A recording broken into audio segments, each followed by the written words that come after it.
Bismillahirrahmanirrahim. Assalamualaikum warahmatullahi wabarakatuh. Baik, kita akan lanjutkan materi mengenai KSP.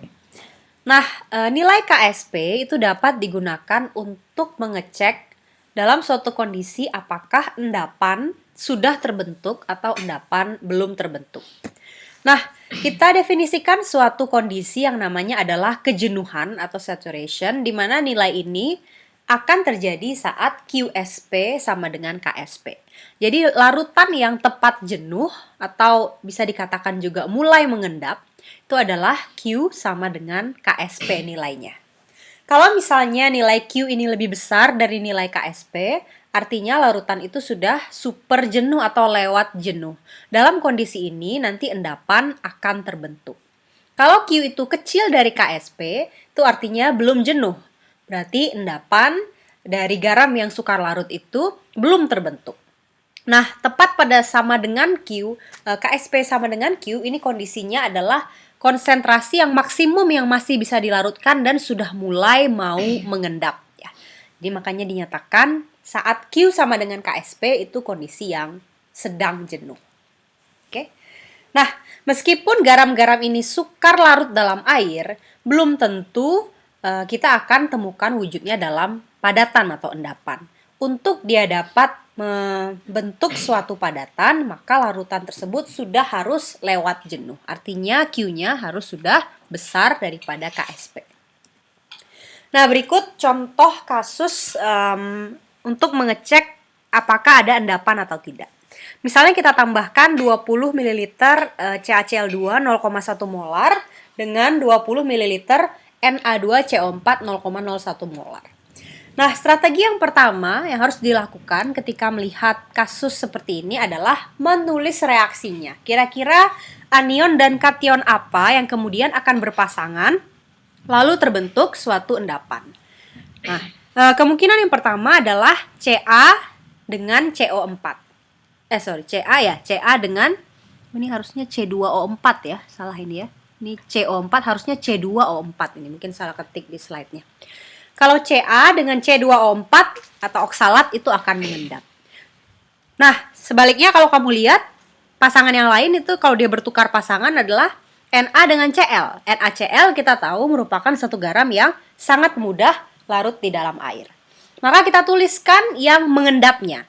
Jangan lupa, saat kita berbicara KSP, kita selalu berbicara tentang garam-garam yang sukar larut atau yang mudah mengendap. Kita tuliskan reaksinya seperti biasa, garamnya CaC2O4 solid, kemudian tanda kesetimbangan Ca2 plus aquos plus C2O4 2 aquos.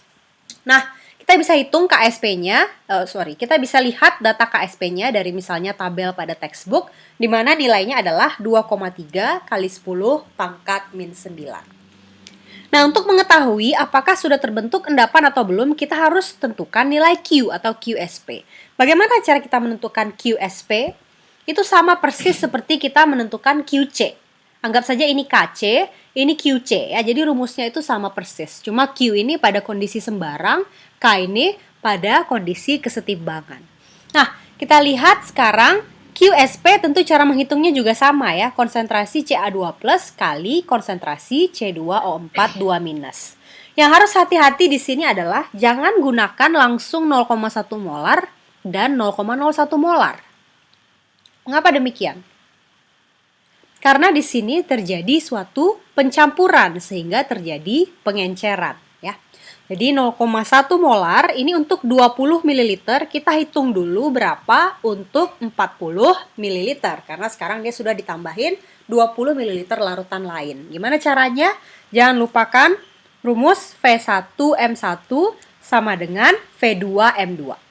Jadi 0,1 molar untuk 20 itu akan menjadi 0,1 kali 20 sama dengan konsentrasi baru Ca2 plus dikali dengan 20 tambah 20 atau 40 ya. Nah, begitu juga dengan CO4.